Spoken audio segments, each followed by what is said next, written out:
on the heels of the president's visit to China and, of course, the issues from the Forum on China-Africa Cooperation. Well, so many issues have been thrown up, ranging from the economy, security, investment, development, diplomacy, and what have you. Well, then let's have this conversation with Mr. Charles Onunaiju, who is the Director, Center for China Studies. Well, my namesake. Glad to have you on the show. Thank you. Thank you, Charles. All right, then. So, how significant would you say this year's Forum on China-Africa Cooperation has been?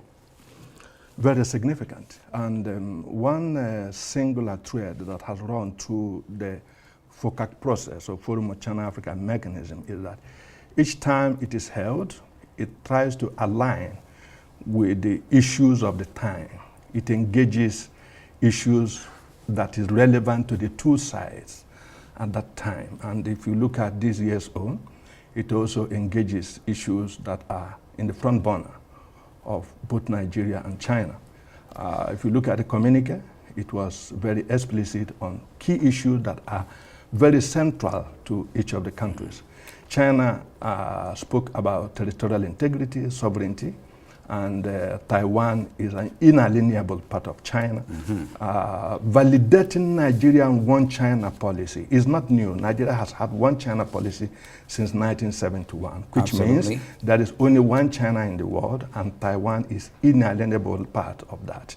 However, there is the presence of I think Taiwan, there is a Taipei Trade Office in the Federal Republic of Nigeria. Yes, you see. So how does that fit into this? Yes, in 1992, Nigerian Ministry of Commerce, actually, you know, China was not strong economically, and Nigeria was also willing to diversify her economic partnership across the world.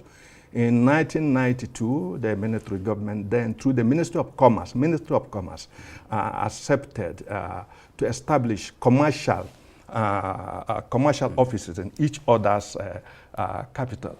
And that has been the trend. Unfortunately, the Taipei Trade Office began to engage in political activity that was inconsistent with their status as a trade center. That was why Nigerian government relocated the Taiwan Trade Office in Abuja, from Abuja to Lagos in 2017. Nigeria is a commercial capital. Yes, so because it is strictly business relationship. Business, because just like Imo State, Anambra State, Edo State, Lagos State could establish a commercial center in China. But wouldn't that be a bit contradictory? I mean, you don't recognize Taiwan as a sovereign nation, well, and then it's a one-China policy, but then you have trade outpost of the Taipei government in Nigeria's commercial capital. For us, the rationale for that is almost overtaken by events. As of last year, the total trade between Taiwan and Nigeria is only $500 million, against $23 billion with China and with Nigeria and mainland China. So, to be very fair, Taipei Trade Office in Nigeria has become a distraction to Nigerian one China policy. It is, in my view, and in views of anybody who follows very strictly the relation between the two countries, that it is due for a shutdown, because the economic rationale no longer exists. Nigeria has had more robust economic relation with mainland China. Taiwan Trade Office has been using the trade office for political maneuvers, thereby undermining one China. It's not so much against China, but against Nigerian one China policy.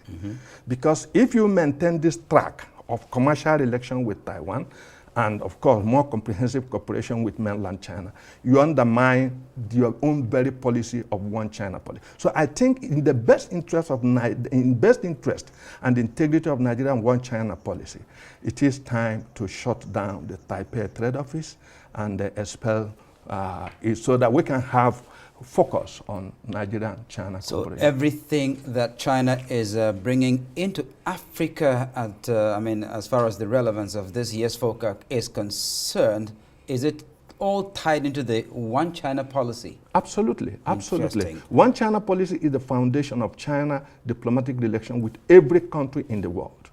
Every country in the world, including United States. United States maintain only non-political strictly non-official relations with Taiwan. Not even United States, although they undermine it by their efforts to contain China, but in strict terms, the three Shanghai communiques that established cooperation between China and United States explicitly state that there is only one China in the world, and Taiwan is inalienable part of that one China. Now, there's this Nigerian policy dating back to the Cold War of non-alignment. Yeah. And I am sure it is also in keeping with Nigeria's sovereignty. I mean, the country has the right to associate with, whatever country it chooses to associate with. So, I mean, this one China policy, doesn't it contradict Nigeria's non-alignment stance? Nigeria, China, non-aligned policy, Nigeria and China are not into alliance. They are in partnership. China, in my view, to my own understanding, does not cultivate alliances.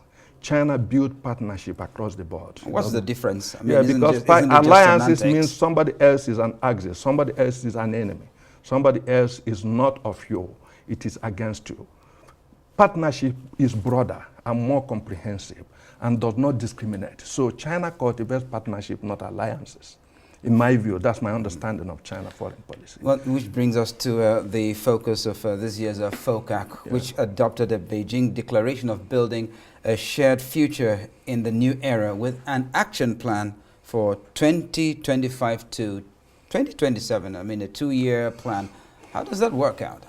Yes, you see, this what China called all-weather comprehensive partnership with Africa means that within the context of this broad partnership, everything can be discussed. Everything can be worked out, from economic, politics, engagement, environmental, everything under the sky can be discussed within this comprehensive strategic partnership which Nigeria has just signed with China. It means even issues relating to the dispute we recently had with Chinese company can be resolved within the framework of comprehensive strategic partnership. It opens the way for engaging in all issues relating to the two countries. More importantly, it opens the way for diligent consultation between the two sides, like they pledge in their bilateral commitment, in their common position, the final communique of their common position. They will coordinate their positions on key international situations with a view to take a common stance on major international issues. It is essentially a consultative mechanism to drive a partnership that is equal, that is built on consultation, not imposition. That is the understanding of it. And come to think of it, that last controversy about Chinese companies seizing Nigerian aircraft, was that really in keeping with the relationship Nigeria has cultivated with China over the years? It seemed like a slap on the face of Nigeria for whatever reason. Yeah. I think in this stance we have an umbrella, a comprehensive umbrella to engage in the issues, including some knotty issues about Nigerians imprisoned in China. Some of them do not have access to consular service. Under the umbrella of comprehensive strategic cooperation, we can discuss even prisoner exchange. We can discuss disputes arising from private companies destined with Nigerian government. So I believe that the mechanism of the comprehensive strategic partnership allows us a leeway to engage China in all issues that we have genuine concern, that we are concerned. Right. So we put it to them. They have given us leeway. Like I said, it opens up the way to engage in all issues, including those that are even untouchable in the past, like prisoner exchange. We can do that now within the framework of this. Now, this is quite interesting. China has its plan for Africa and is ready to invest $51 billion on this plan. Now, does Nigeria have a concrete plan to utilize this $51 billion investment? Actually, this is not the first time. In 2015, at the second summit in Johannesburg, China outlined 10 cooperation plans and offered $60 billion funding support. This includes infrastructure construction, it includes agricultural modernization, industrialization, building industrial hub and all that. In 2018 also at the Beijing summit, the third summit of China-African cooperation in Beijing, China also offers $60 billion funding support for 8-point engagement. In 2021 in Senegal, Also, the 8th Ministerial Conference of FOCAC, China offered about 30 billion US dollars. So going forward. Yeah. So what I'm trying to say is this has been there. What it takes is for countries to use the instrument of national policy to engage this as where it suits them. You know, that is where the diversity in Africa, because each African country has a priority. So what we do is, which of our national plan can we align to what the Chinese are offering? This becomes a challenge for domestic policy choices we have to make. I think that is that'll be a very appropriate place to rest this conversation. It's been a pretty interesting one, and I hope it would have gone on and on, but then, you know, the time and all. Thank you very much, Mr. Charles Onunaiju, Director, Center for China Studies, Abuja, for shedding light on the issues arising from FOCAC. Thank you for having me.